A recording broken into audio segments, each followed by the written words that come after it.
people. Echoing yet again. I don't know what the fuck happened with that, but it was actually a pretty cool beat. Good thing I wasn't talking first, right? Anyway, hi. How are y'all doing today? It's a wonderful Sunday. Hopefully you guys are joining that congregation for Sunday service, but we are with you guys before we start as we start the show right now as we speak. But yeah, the chat tag. I'm so happy to see you guys again. Oh my goodness, a notification squad's in the house. Hello Ryan, how you doing, dude? I don't know why your name's pink. I'm sorry. You know, Streamlabs just want to do that for you guys. It's cool.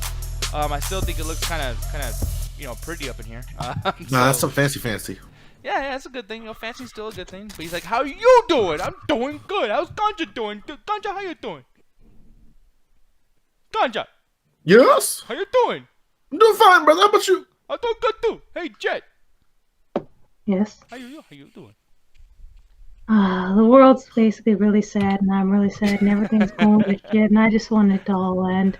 Oh, Jesus. Oh, that's anyway, other than that, I'm doing great. Oh, thank you for them biddies. Yeah, Game Boy. I don't know what the fuck's going on with Streamlabs, man. It's not telling us when you send us some biddies, and I don't know why. I don't get it. It's frustrating. It's ridiculous. Saul is saying, "What is up, Jet?" You know, someone said Elmo Jet, or no, Emo Jet. Elmo Jet. Wouldn't that be great? It's Elmo's world. And but like, imagine Elmo just saying all the shit that you say. You know, he's all in that happy voice. He's like, ah, fuck I wouldn't be able to be Elmo for that long. I would need to hit somebody. Yeah, I would imagine so. I think Elmo probably hits people. Or Cookie Monster. Cookie Monster will fuck somebody up. I'm pretty sure behind the scenes, Elmo's basically just slapping the shit out of Big Bird. Yeah, he is definitely a hoe. Yeah, who are actually your favorite Sesame Street characters? Because for me, I used to like... Elmo was my shit, dog. Who? Elmo. Oh, okay, cool. Yeah, Who's the one that's in the trash? Oscar the Grouch. Yeah, him. Yeah, because see, this is Elmo right here, all nice and pretty and everything. Look at him, he's just so cute and everything. But Oscar the Grouch is my spirit animal. Let me see, Oscar the Grouch. Hopefully I can spell that right. I didn't put like Grouch or something. But yeah, he's just fucking grumpy, man. And what does he teach you, by the way, in the show? Because everyone has their thing. Like, you know, someone does the... I don't think he teaches you anything. He had a whole special to where like people were supposed to like teach him the meaning of Christmas or whatever, and everything he was saying was right. But at the end of the day, he basically was just like, you know what? I understand the meaning of Christmas now. At least I think it was Christmas. I guess. I mean, I thought like because he's a trash can guy, maybe he's talking about like the importance of recycling or you know all that kind of stuff. But no, it's nothing like that. It was just like every time I watched him, I was like, dude, I'm in a bad mood too. Like, fuck yeah, I completely agree with this guy. I think what he was supposed to be was represent like you can't be a Grinch all the time. Mm-hmm. Oh, yeah, you're probably right. Like that's honestly the seem his character arc just like, hey, I have a problem with this, but you know what? These guys are alright. I'm gonna eat the green eggs and ham, Sam. Yeah, I think I'm just gonna chill the fuck out. You know what I mean? Like, chill the fuck out and have a good time with y'all. Yeah. I'm gonna ask a real question. Did you guys actually grow up watching Sesame Street? I did, yeah. Yes, I did. It was great. Okay, I didn't. I don't remember. No. Yeah, like I think at that time I was watching like Nickelodeon stuff like that and like Cartoon Network. But even then, I think during that time I was watching shit like Dexter's Lab and shit. Fucking Dexter's Lab. You know, I did watch Blue's Clues though. I think Blue's Clues and Dora were supposed to be around the same age range, but I couldn't stand Dora. But I love Blue's Clues. Blue's Clues. Why couldn't you stand Dora? I didn't like that type of like, oh, where is it? And it's literally like right there. Blue's Clues had the same thing. Forever. Blue's Clues had the same thing, but at least they had more bops. No, that it went quick. Yeah, because Dora the Explorer I never got into. Blue's Clues I did. I think Steve was really fun. You know what I mean? I never saw this guy. I never watched this version or whatever. Well, that dude's like new. Yeah. Yeah, he's new. But this, yeah, Dora the Explorer, this shit was annoying and egregious as fuck. I didn't like that little, whatever the fuck. I don't like any of the animals. I don't like anything that was happening with that show, too. Plus, too, it's almost like, you know, hey, it's like not racist, but just kind of like, come on, like that accent's very, very thick. You didn't have to go that far with it, all right? I actually wanted to learn Spanish from Dora, but the thing is, like, it was too slow. Like, yeah, it was way too slow, and like you would forget like what basically you were learning like 2 seconds later. So that was always my problem trying to learn Spanish growing up. Honestly, like between my folks and like the school system and like Dora the Explorer, is they only have like two ways of teaching you Spanish. Either they teach you slow as fuck that you begin to lose interest because you're never going to use these words in an actual sentence. That you actually be like, hey, I'm learning Spanish now. I can say, oh, please, sir, open the door. it just word by word. I gotta guess red, and they give me a quiz. Okay, red means this and that stuff. And then if I try to learn from my mom thinks I'm fucking fluent in this shit already. She's speaking fast to me.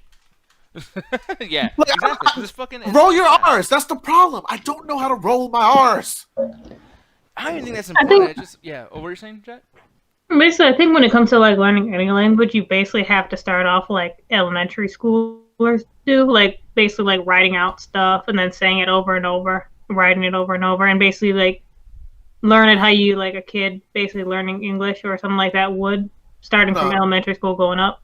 My favorite, hands down, would be like my mom was like, "Oh, I'm gonna teach you Spanish. All right, we're gonna do an hour of Spanish, but now for the rest of the 23 hours you're around me, I'm speaking nothing but English." Yeah, I mean, I'm looking over here too. By the way, it just kind of came to mind because we're gonna be talking about a lot of comedies and being like at home versus the theater, stuff like that, and all this kind of stuff going on. This right here, I'm looking at Dora the Explorer, and this came up at the very bottom. People were talking really good shit about this, like it was like a good movie. Do you feel like now this, because of everything that's going on right now, they're not gonna like fund a sequel to this because it's not very necessary to continue on with the Dora the Explorer, fucking whatever the shit, right? Like. All I remember from that live action thing, I didn't see it. All I remember from the trailers was that she had a knife. Yeah. Did she kill somebody? No, but you maybe. Maybe from many things though, like cutting branches, trying to get loose from the vines. I don't know, something like that. Yeah, we all play Lara Croft. Or Croft, Lara Croft. Tomb Raider. It's lots of webs in here and shit, and dirt and everything. But yeah, I don't know, man. But here's the thing, though. I want to talk about a particular thing. Just so you guys know, too. Corey's talking about because no one told me until like 30 minutes ago, but they're going to be reviewing this thing called The Lovebirds. It's actually a Netflix comedy, and I want to talk about this big time because that Key and Peele? No, how the fuck is that Key and Peele, dog?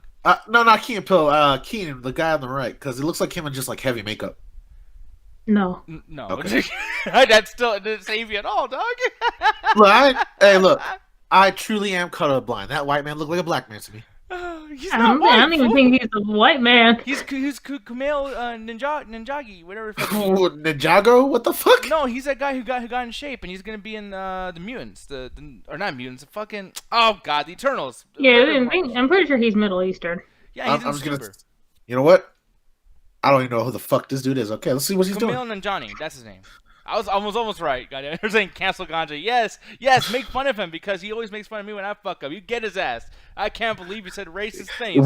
We still got another 40 minutes of this possible show. Probably. Okay, not. apparently he's Indian. He's Indian. Okay.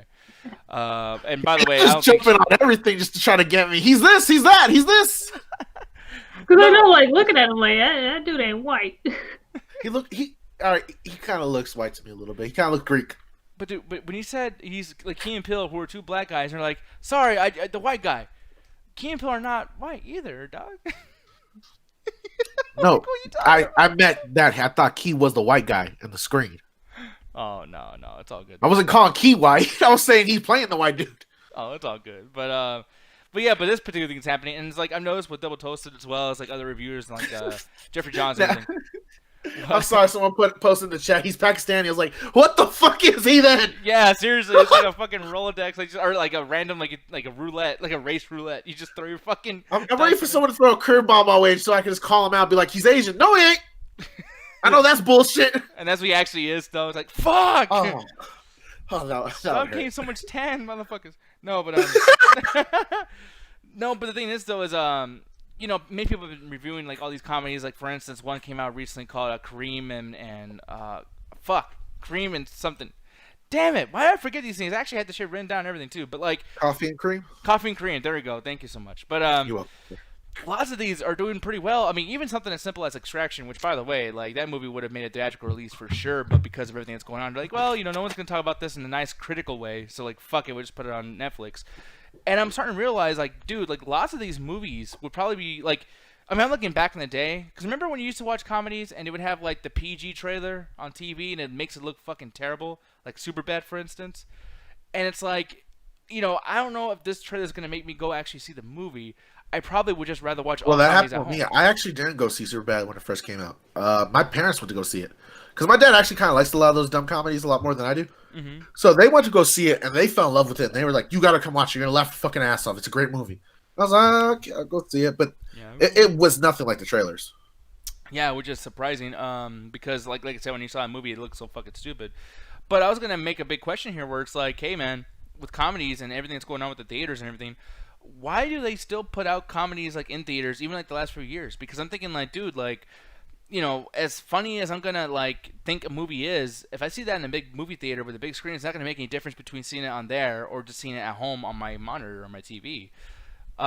Do you feel the same way about that at all? I'll ask Jet first, actually. Like, Jet, what do you feel about that? Do you think comedy should be watched at home more so than movie theaters? I would much rather watch a comedy at home than going out to the theaters because a lot of comedy nowadays isn't really worth the drive. What's a good example of a very good comedy that can be easily watched at home, like the most easiest? The easiest? Like the easiest watched at home comedy.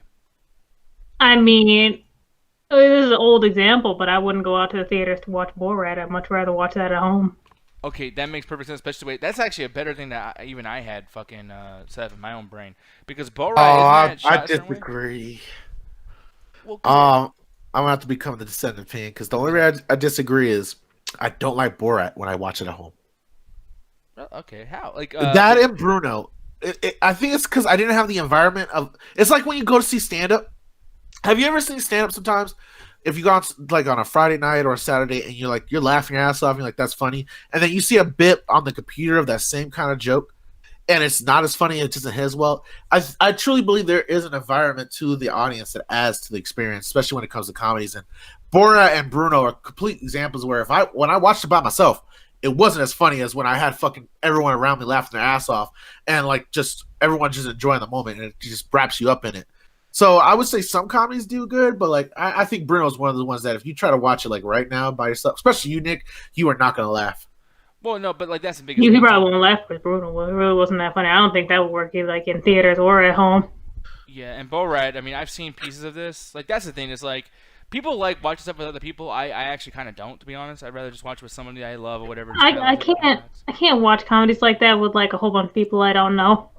It was just like it was a real bunch of like gross stuff coming on screen and all that. Like you don't know who you're around and shit. And just like, Yeah, I'm kind of awkward.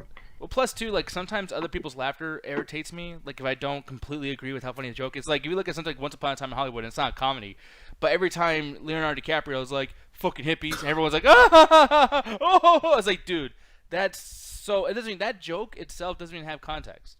You're just laughing because Quentin Tarantino wants you to, and you're trying to pay respect with fake laughter. And now it's making me hate the movie, and it's not even the movie's fucking fault. You know what I mean? Like that shit gets on my nerves. But I guess I can see what you're saying. I mean, Jed, the thing that I really agree with, whether or not I like this movie, because I think this movie fucking sucks, and I'll disagree with you on that. But the way this is shot, it feels like something you watch, like like when you're watching MTV really late at night, like after Jackass airs and everything. It feels like this would be that kind of movie or kind of show that you would watch around that time. And Corey is calling me, so I will be right back while you guys talk to the chat and all that good stuff. Good. So I would say like a bunch of comedies that basically like that basically would do better at home. Would be a lot of movies that they show on E. Basically, Yeah, a lot like, of the BET comedies and shit like that. yeah, like I would not go out of my way to watch 40 Medea is definitely VOD quality shit. I don't think. No, definitely. Like if you're going to the fucking theater to see Medea, you have to go to a black theater. Otherwise, that is worthless. All right, so I do like one Tyler Perry movie, Which one? and it's I think it's the fucking movie's called Baby Daddy, but I know you would fucking hate it, Jet, because the whole time it just makes black women look so bad, and the dude basically has an ex-wife and shit, and the woman is portrayed as a crackhead, like fucking the local drug dealer, like just wants the kids for financial benefits and shit like that, and she's gonna trick out her daughter. Yeah, Daddy's Little Girl, that one. Yeah, Baby Daddy. I don't know what the fuck the title was, right? It's Tyler Perry. It might as well be called Baby Daddies for all I fucking know. Tyler Perry. Oh no, Baby Daddies is the comedy. Harry Daddy. They're just like, I'm pretty sure I heard Baby Daddy. I'm pretty sure I know what Baby Daddy is. Tyler Perry did that. Yeah, title. Hilarious. But it doesn't change the point. That's I think one of his better movies. But boy, does not shine black women a good like. He goes hardcore. Like, he does that shit a lot. Like if they're not fucking crackheads, they're being abused by some fucking bald dark skinned dude. Yeah. By the way, people, we're gonna be ending off the Twitch stream. Corey is now starting, and I'll show you right here. Go enjoy your boys doing their thing. I hit the wrong fucking button because XSplit's kind of strange, but it doesn't matter. It's over. We'll see you guys on YouTube and Facebook, and come over there and talk to us. Peace. Now we will continue on. So we're talking to our OnlyFans now. Yeah, pretty much. Yep. Pretty much. But yeah, no, like baby daddy or daddy's little girl over here. Man, Tyler Perry does that with everything. Like, if he's not making black women look bad, he's making black dudes look bad. Like, that's a weird thing. That Unless they're like light skin. yeah, exactly. Which, I mean, listen, I don't know much about that shit, so I'm not going to say too much about it, but I would just say that... Watch half his fucking movie. Look, do not please pull a Joe Biden and start making the definition for what black is when you're not black. Exactly, right, yeah. None of us are running for president. Don't do that. I'm not going to speak for you. Even, like, we had a discussion last night about, like, blackface. Don't say their name, by the way. Gotcha. But we're talking about blackface and the Tropic Thunder and shit, and there was a certain point where someone was defending it, and I was almost like... Listen, here's the thing about that. Your skin color is white and mine's brown, and if we're the two guys talking the most about this thing, let's just be fair and say we probably don't know what the fuck we're talking about. Just a little bit, you know? So it's just kind of weird that some people can go out there and say, like, hey, man, I'm going to decide whether or not this thing's offensive or not. I'm going to decide whether or not Tyler Perry is an asshole or not, and, you know, making something like Daddy's Little Girl. But I'm not black. It's just damn, man. You would call me out like that, man. I was just gonna inform the audience that Ryan has like hardcore opinions on doing minstrel shows when we're not around. Right? No, let's not do that. No. Some dumbass will believe it and be like, Ryan's an asshole. Like, well, that's how I turned Alan racist for a year by accident. Oh no, Alan's racist all by himself. No. But all right. In my defense, all right, I was calling Alan a Nazi. 2015. This is pre-Trump and pre-Charlottesville. I did not think they would become relevant again. But it was post-Nazis though. Shut up. It was post-Nazi. That's a good one though. But yeah, man. But no, I really do feel like like shit, like Lovebirds, which is what Corey and them are gonna be talking about today. I feel like stuff like that is definitely something that you can. Adolf Jacobson, I just saw that. That fits too well. Fucking Ryan. Oh, what the hell? Okay, something else. Anyways, but yeah, like I said though, man. Yeah, with comedies like Superbad, man. Remember that trailer? That shit was so fucking awful. When you see that movie, it was just like, yeah, this is really, really good, but like this really did not need to be seen here. Plus, only an hour and a half of content. Like, I don't know. That shit needs to be snack size and sent home. So yeah, I hope that's the case moving forward with these fucking movie theater things and all this crazy bullshit that's going on. But the last thing I want to talk about, this is actually going to be a little bit different, a little bit more, I mean, I guess somewhat serious. But, yeah, man, so, one thing that's brought up quite a bit when it comes to anime movies and Pixar movies and all that shit is usually, like, how deep things can get and how they make you cry. Like fucking Toy Story, Lion King, and Inside Out. And, yeah, all that stuff.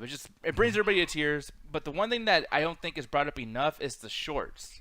Because, like, those shorts sometimes, they are emotional as fuck. Oh, they hit.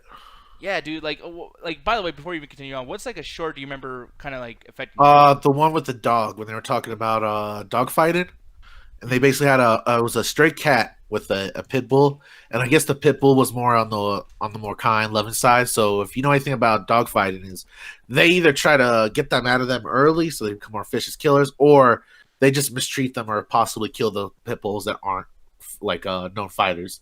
And this is just like a description of the kitty and the people developing a friendship, and they both escape their surroundings.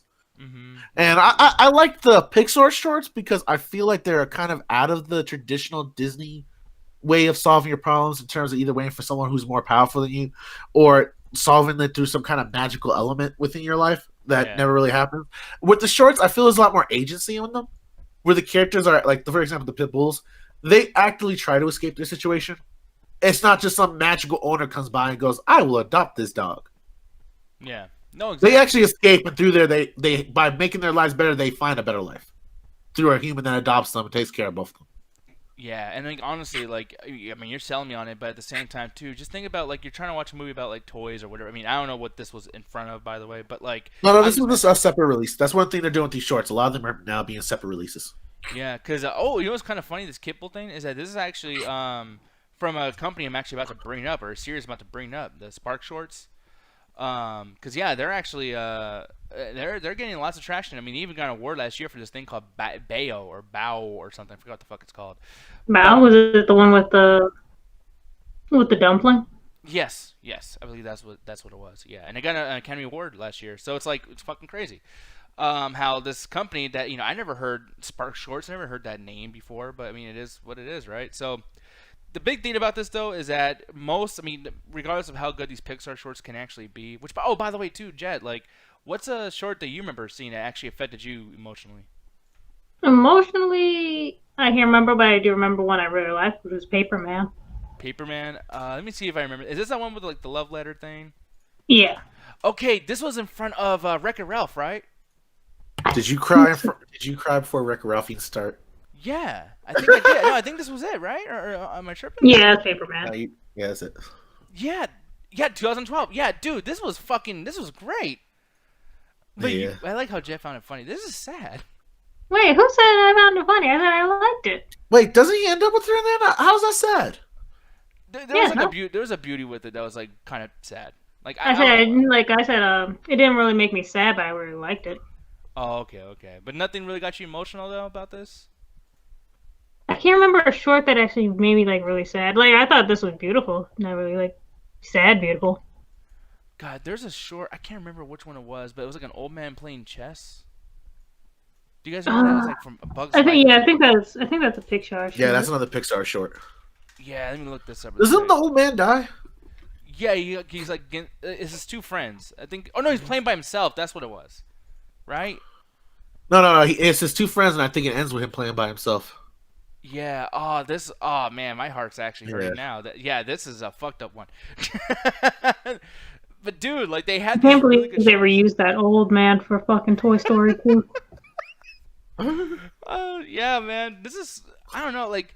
Oh, like this screenshot right here. I'm gonna show it, but that's fucking. That hurts. She got hit by a car at the end, right?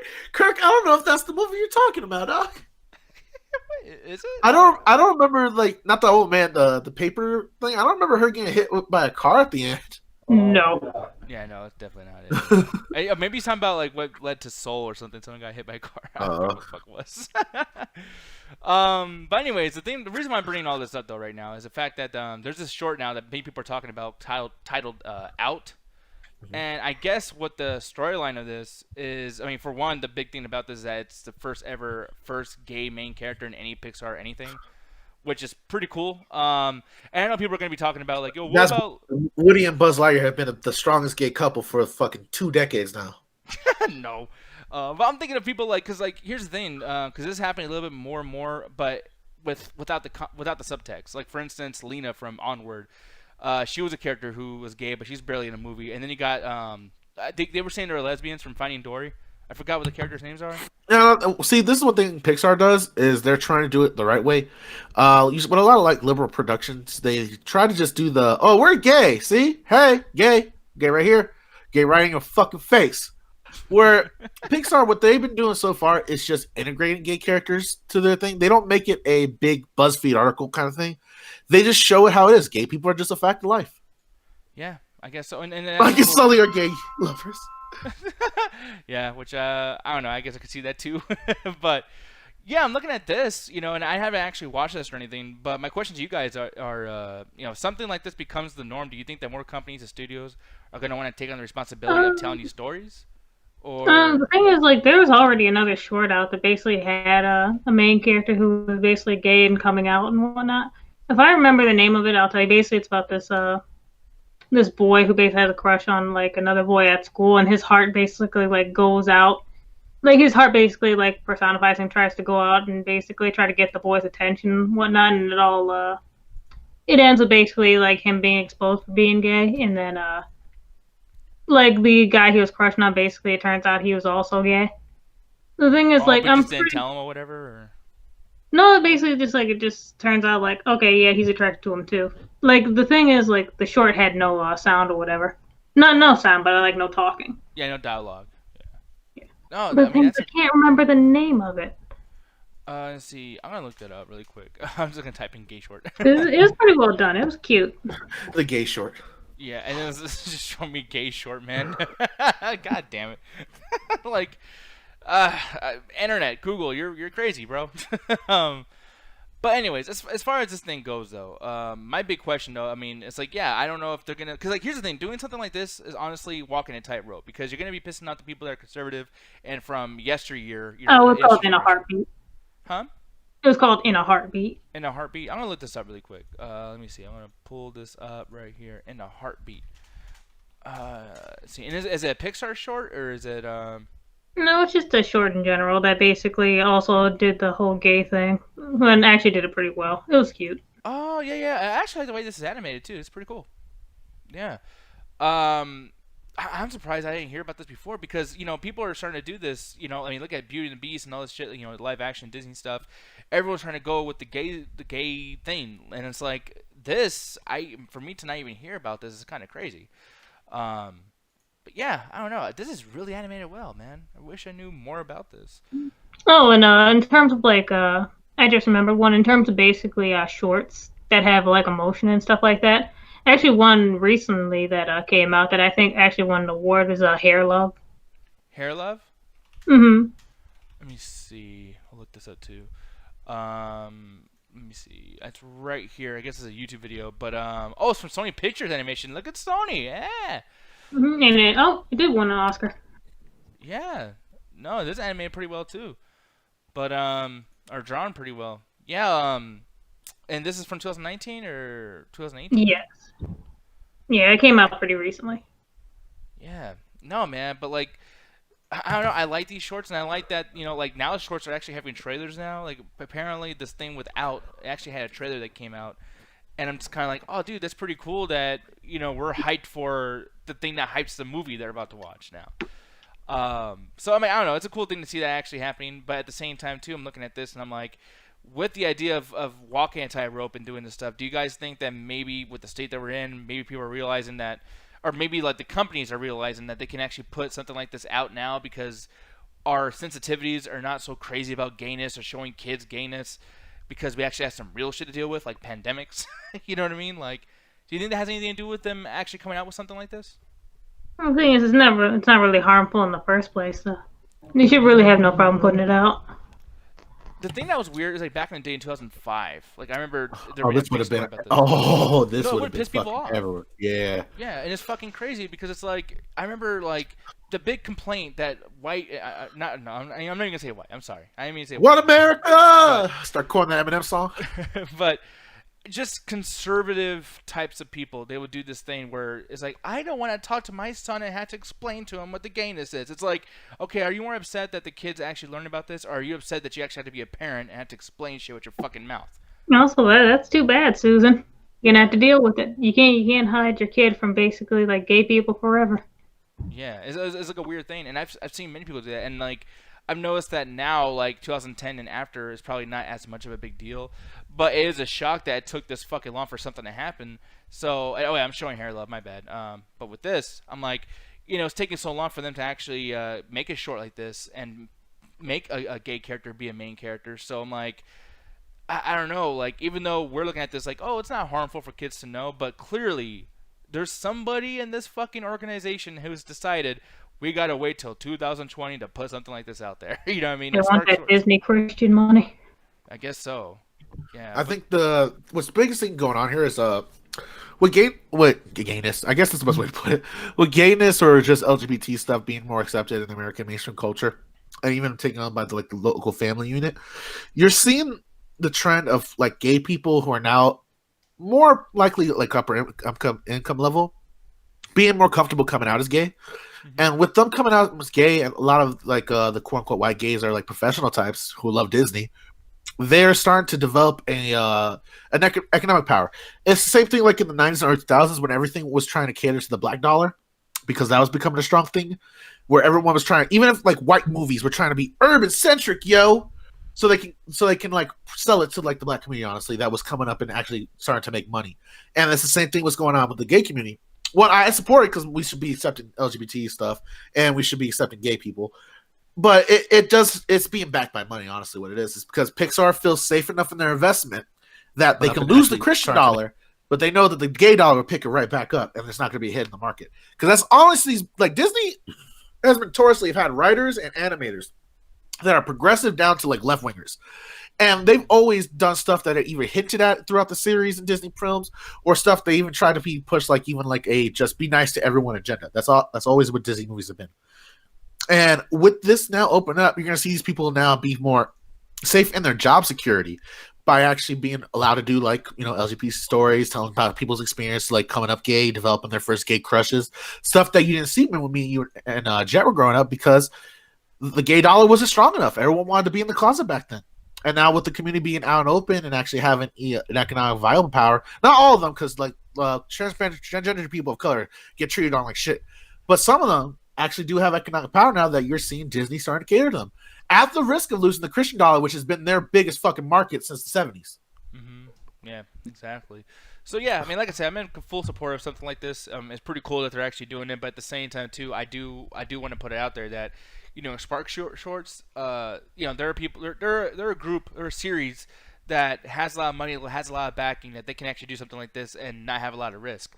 But now I'm thinking like, okay, since they did it, they paved the way, they had the balls to actually go forward with this. So many other companies are going to do the same thing, probably Sony Pictures Animation. And if they do that, they're going to have to walk a tighter rope, and they might piss some people off. So it's like, not saying to stop doing these or to, you know, whatever, but it's like maybe either not slow down, but just be aware that like someone's gonna fuck up and make the Bruno version of this, trying to be nice. Yeah, because people are going to get mad over this. And it's like, by the way, if you're a person who's getting mad over this, you're a sensitive fuck. And I'm not even a person who likes to call people sensitive, because I'm a sensitive person too. I'm a very sensitive person. And I am not fucking ashamed about it. But at the same time, I think that, you know, if you're a person who's going to get mad about something like this, you know, fuck you. And, you know, go watch the same fucking story being told a million fucking times, you know, with all your other animation stories. Bravo to fucking Pixar. Bravo to, you know, this company yet again, Spark Shorts. They're fucking awesome. And honestly, shorts in general, it's like, dude, like, keep fucking, like, I mean, the whole idea of having a trailer for a fucking short, it's so cool. And all these shorts are usually really, really good. So, yeah, just keep on up. But that's pretty much it for us. I was going to bring up Pokemon, by the way, because I read an article today, and it was fucking, like, it really got my brain thinking about Ash and all that shit. But Roxy is going to be here tomorrow. Is that correct, Ganja Guru? I think so. Depending on her job schedule, because they don't care about her. Yeah. Just like all jobs, they just don't care, because that's the way this economy works. But we're gonna get the fuck out of here, though, and I'm gonna say that for Roxy tomorrow. But I'm gonna ask you, man, where can I find you talking about the things that you talk about and being a poo-poo head? Check out my Twitter. Go give me a follow at the Red Ganja Guru. And, of course, I do another thing called the Metropolis Collective, where me, Great Ruthless Wonder, and the Birdman Check and talk about politics, talk about all things cultural. We got on Biden and Doja Cat for the shenanigans, Elizabeth Warren being a goddamn steak, and Amy Klobuchar probably becoming vice president. So I didn't hear most of that yet, but it's all good. Go check it out. Go check it out. Check it out. Check it out, goddammit. Anyways, guys. We love you very much. I'm going to go, though, because I got to do something for Corey. But you guys are fucking awesome. Thank you for chilling with us. If you do highlight videos, please share them. Please comment on them. Please support us. Not with your money, but with your actual fucking, like, activity. That's what helps us the most. Please do that for me. I would love to get more of your guys' opinions on all of our stuff that we put out there. Thank you. And I will talk to you tomorrow, man. Release the gay bees. Is that a thing, gay bees? Yeah.